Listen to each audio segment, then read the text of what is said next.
thirsty crow. There lived a crow named Cody. He flew above the clouds into the sky. He met and greeted all his friends on the way. One day, he spotted a berry bush in a village. He flew down and ate to his heart's content. The grand feast that he had made him thirsty, and he went looking out for water. He soon spotted a pitcher. Looking inside the pitcher, he realized that the water level was so low. Walking back and forth, he gave the situation some thought. After a while, Cody came across a great idea. He picked up a stone in his beak.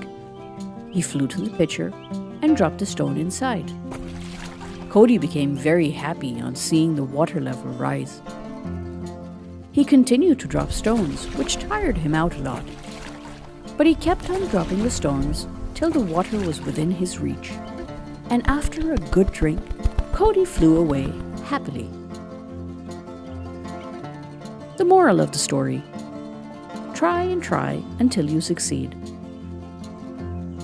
Never ever miss out on an update from ToffeeTV.com. Subscribe. Don't forget to ring the bell. ToffeeTV.com. For complete animated videos of songs and stories, subscribe to ToffeeTV.com today.